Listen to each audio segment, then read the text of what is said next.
자, 과연 몇 리터가 들어갔을까요? 영수증 보여드리겠습니다.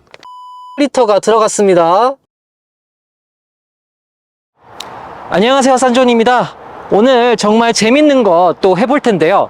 어떤 걸 할 거냐면 연비 테스트를 한번 진행을 해볼까 합니다. 지금 나와 있는 곳이 어디냐면 서울 경부고속도로의 만남의 광장에 나와 있는데요. 이곳 만남의 광장 주유소에서 가득 채우고 나서 그리고 경부고속도로 맨 끝 휴게소인 통도사 휴게소까지 이 연비가 얼마나 나오나, 그리고 거기서 또 가득 주유를 했을 때 몇 리터 주유가 되는지 그렇게 풀투풀 주유를 해서 이 연비 측정을 해볼 텐데요. 그리고 오늘은 어떤 식으로 테스트를 할 거냐면 이 스마트 크루즈 컨트롤로만 쭉 한번 가보도록 할 겁니다. 요거 조금 궁금하더라고요. 스마트 크루즈 컨트롤이랑 그리고 이 발컨으로 갔을 때 이 연비가 얼마나 차이가 나나 그거 한번 테스트를 해볼까 하는데요. 그 첫 번째로 오늘은 스마트 크루즈 컨트롤로만 가겠다, 그렇게 한번 테스트를 해보고, 다음에 또 제가 이 발컨으로만 또 연비 테스트를 각각 한번 진행을 해볼 테니까 오늘 이렇게 또 재밌게 한번 또 같이 가보도록 하겠습니다.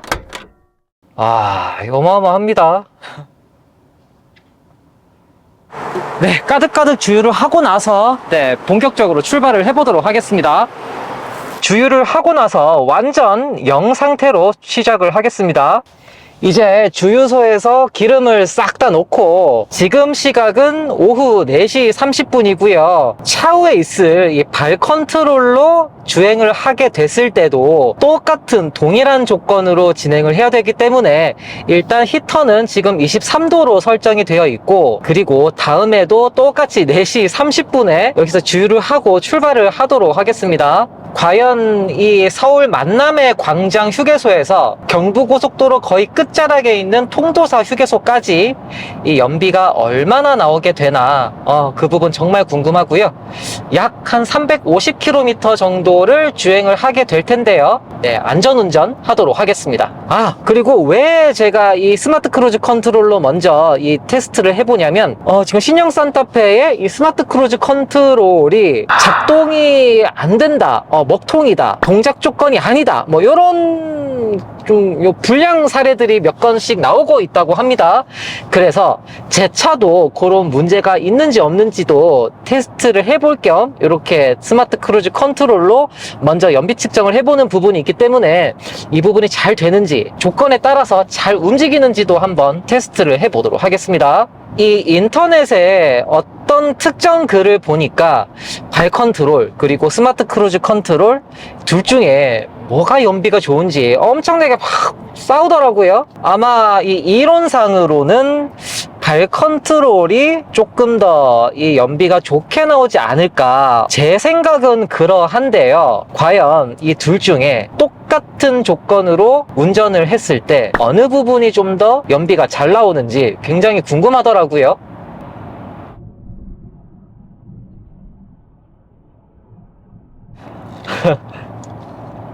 중간에 이 쉬게 되면 뭔가가 좀 정확한 수치가 안 나올 것 같아서 일단 이 몸에 있는 물을 쫙 뺐고요.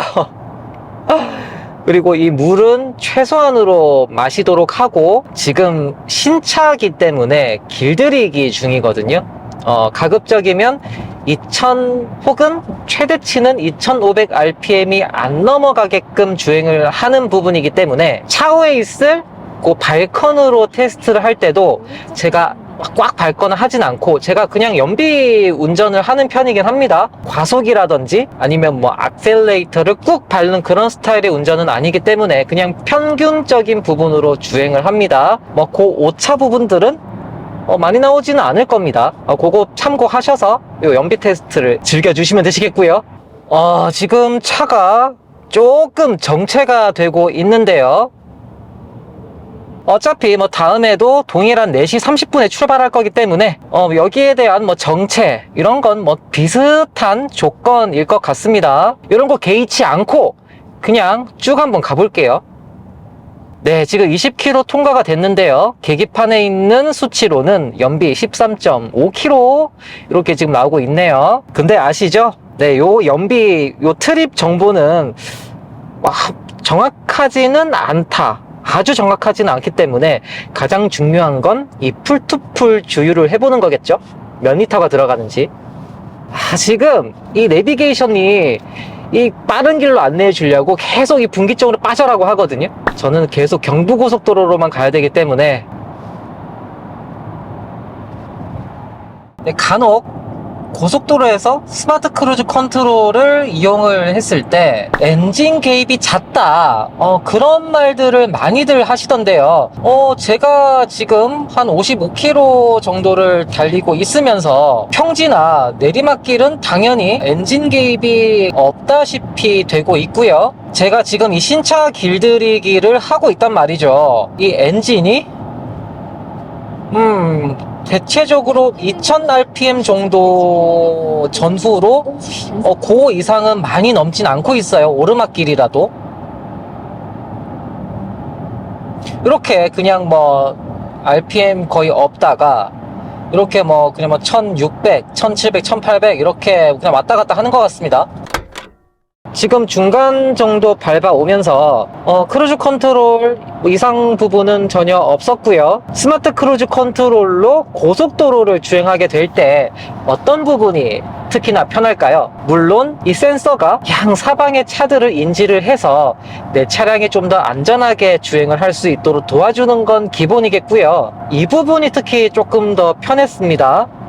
제 차량은 고속도로 주행보조 2가 들어가 있죠. 차선을 변경하게 될 때 이 깜빡이를 살짝만 터치를 하면 양사방의 차들을 센서가 감지를 하고 난 다음에 안전하겠다라고 싶을 때 알아서 차선 변경을 해줍니다. 그 부분이 조금 운전할 때 덜 신경 쓰이더라고요. 물론 전방을 딱 주시를 하면서 안전운전을 해야 되는 건 맞고요. 요건 자율, 반자율 이런 단어를 쓸 수가 없는 정말 운전자 보조주행 장치이기 때문에 그거를 반드시 인지를 하시고 운전을 하셔야겠습니다. 근데 지금 한 164km 정도 남았는데 큰일 났습니다. 오줌 마려. 제가 이 물기 한 방울도 남기지 않고 쫙 빼고 이 고속도로를 타고 있는데도 불구하고 안 피곤하려고 이 아메리카노를 마시다 보니까 너무 마렵네요 지금.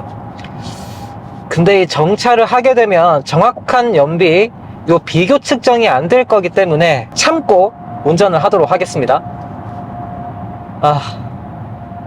자, 이제 200km가 돌파가 됐고요. 연비는 16.1km가 넘어갑니다. 제 생각은 16km 전후로 이 연비가 나오지 않을까 싶습니다. 더 이상 여기서 뭐 좋아지거나 나빠지거나 하진 않고 이 16에서 계속 왔다 갔다 하네요. 근데 뭐 요 시트 등받이나 요 쿠션 이런 부분은 모르겠는데 정말 가장 마음에 드는 게 뭐냐면 이 종아리를 받쳐주는 레그레스트 있죠. 제가 지난번에 그 옵션 추천할 때 레그레스트를 정말 강추를 했는데 이 장거리 운전에 정말 빛을 발하는 것 같습니다. 뭐 종아리가 당기거나 다리 전체가 막 뭐 어떻게 불편하거나 그런 부분이 전혀 없고 이 종아리 자체를 뭔가 베개에 눕힌 느낌이 들다 보니까 운전할 때 상당히 편하네요. 이 옵션을 넣으신 분들은 레그레스트를 꼭 자신의 이 종아리 요 각도에 맞춰서 잘 포개서 이렇게 다니시면 정말 운전하실 때 편한 운전 도움 받아보실 수 있을 것 같습니다. 저 썬조는 서울에서 부산까지 아무리 멀어도 썬더페러 함께라 하나도 안 지루한데요. 하지만 가족, 애인, 친구들이 함께 탄다면 지루할 수도 있는 정말 긴 거리입니다. 그럴 땐 역시 스마트폰, 특히나 넷플릭스 같은 영상 컨텐츠 앱 많이 보실 텐데 평소에도 계속 봤던 이 컨텐츠들 익숙해서 지루할 수 있잖아요. 뭐 또 풀만한 거 없을까? 그럴 땐 서피셔크 VPN이 여러분들의 장거리 여행을 도와드립니다. 항상 똑같은 넷플릭스 나 나라마다 다른 거 알고 계셨나요? 서프샤크 VPN 사용으로 시청을 원하는 다른 나라 IP를 딱 선택하면 한국에서 볼 수 없던 다른 나라 컨텐츠들을 다양하게 볼 수가 있습니다. 그게 다가 아니죠? 대한민국 통신법에 막혀 접속할 수 없었던 웹사이트도 접속 가능. 온라인 쇼핑할 때 개인정보와 신용카드 유출 정보도 방어 가능. 내 스마트폰 IP까지 숨겨주는 것도 당연 가능. 저 싼존이도 서프샤크 VPN 열심히 사용하고 있다고요.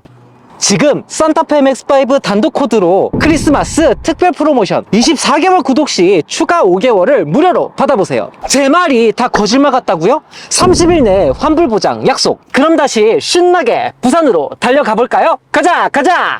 네, 이제 300km가 돌파가 됐습니다. 연비는 16km를 찍고 있고요. 이제 진짜 얼마 안 남았습니다. 네. 이 고속도로를 주행을 할 때 또 궁금한 게 이 소음, 이 바람소리, 요 유입되는 부분, 요 부분도 조금 궁금하시죠? 특히나 지금 제 차량 20인치로 휠을 올렸잖아요. 먼저 이 풍절음 말씀드리면, 마이크에 다 담길지 모르겠는데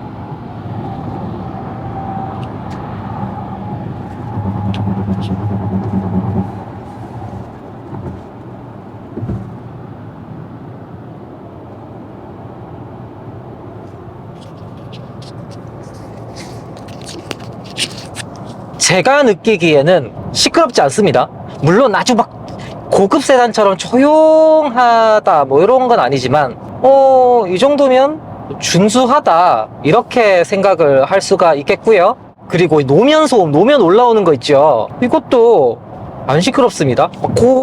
하는 그런 소리 보통 고속도로에 들리잖아요. 그런 소리라든지 뭐 이 땅 밑에서 뭔가 막 차 안쪽으로 뭔가 올라온다 이런 것도 전혀 느끼지 못했습니다. 더군다나 제가 20인치로 휠을 올렸잖아요. 지난 영상 보시면 아시겠지만 이 타이어의 단면 높이가 얇아졌기 때문에 이 노면 소음이나 충격 이 운전자 쪽으로 많이 전달되면 어떡하나 걱정이 됐는데, 제가 지난번에 차량 출고를 하면서 고속도로를 몰았잖아요. 18인치 끼운 상태에서 제가 느끼기에 차이가 있나 라고 할 정도로 대동소이하다, 딱 뭔가가 달라졌는데 이런 느낌이 전혀 들지 않는다는 거예요.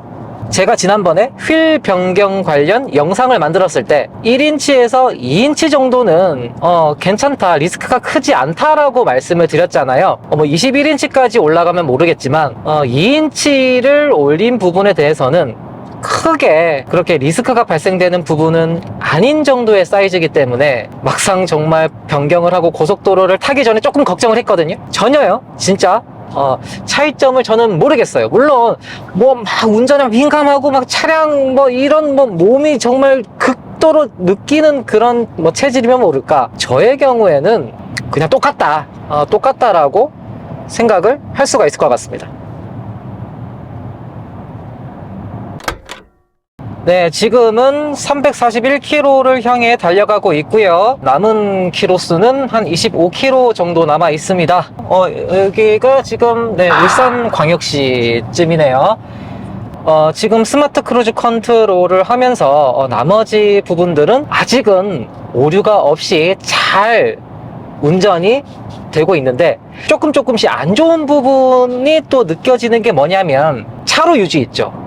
차로 유지가 조금 안 되는 느낌이다. 곡선 구간을 통과를 할 때 한쪽 방향씩 차선을 물리고 가는 부분이 있더라고요. 그래서 제가 조금 핸들을 옆 차랑 막 부딪힐 것 같은 느낌이 드니까, 그거 외에는 이 스마트 크루즈 컨트롤에 대한 뭐 딱히 단점은 없는 것 같습니다. 아직은 뭐 웬만하면 핸들을 잡고 가긴 하는데 여러 번 핸들을 놓고 테스트를 해봐도 요 그립 감지 상당히 뛰어난 성능을 보여주고 있어서 아주 좋았습니다. 편하고요, 몸이. 네, 이렇게 EV 모드로 가다가 엔진 개입이 될 때 그 순간 개입 충격 전혀 느끼지 않고 있습니다. 진짜 하나도 안 느껴져요.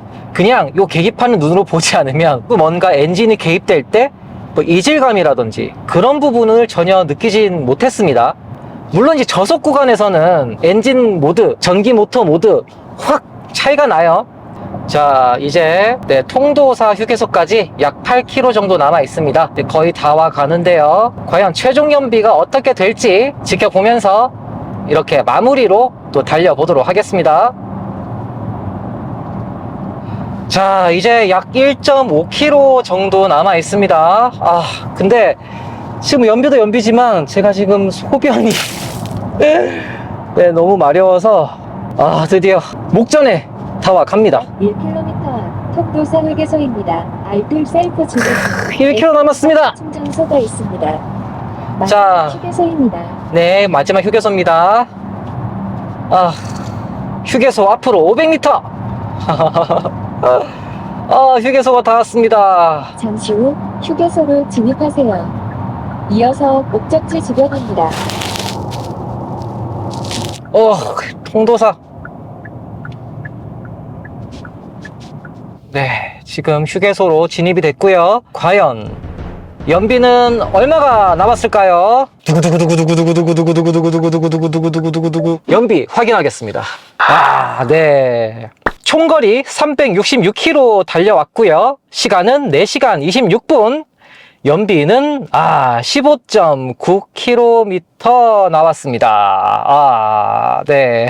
그래도 16km는 넘어졌으면 하는 염원이 있었는데 결국 15.9로 네, 마무리가 됐고요. 여기서 중요한 건 이 트립 연비가 약간 오차가 있을 수 있잖아요. 이 전자장치이기 때문에 주유소로 가서 제가 실제로 또 풀로 가득 채우고 나서 실제로 몇 리터의 기름을 썼는지 그거 한번 또 같이 보도록 하겠습니다.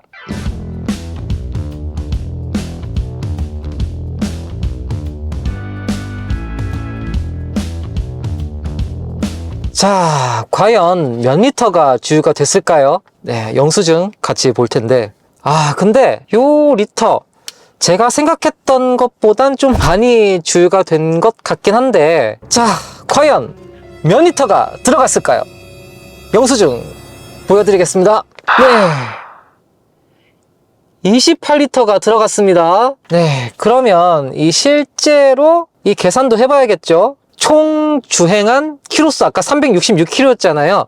28을 나눠주면 됩니다. 물론 좀 복잡하게 계산하는 건 있지만 그냥 간소하게 계산을 해보면 네, 이거 맞나 이거? 보이나? 너무 카메라가 안 담기죠. 그 자막으로 어차피 계산기 다 두들겨 보셨겠지만 13km? 맞나 이거? 이렇게 하는 거 맞죠? 13km? 진짜 13km라고? 아까 트립상 연비가 15.9 거의 16km였는데 13.07 거의 13km인데 이거 너무 차이 나는데? 이거 방송에 내보내도 되나 이거? 이것도 좀 아주 정확한 건 아니지만 그래도 풀투풀 주유를 한 부분이 더 정확한 건 맞는데 13km면 주유한 금액은 44,212원 리터당 가격이 1,579원이거든요 366km에 44,000 네. 어쨌거나 이 하이브리드로 서울에서 부산 인근까지 왔을 때 기름값은 약 44,000원 정도 들어간다고 생각해 주시면 되겠고 리터는 28리터 말이 계속 헛나오는데 네. 엔딩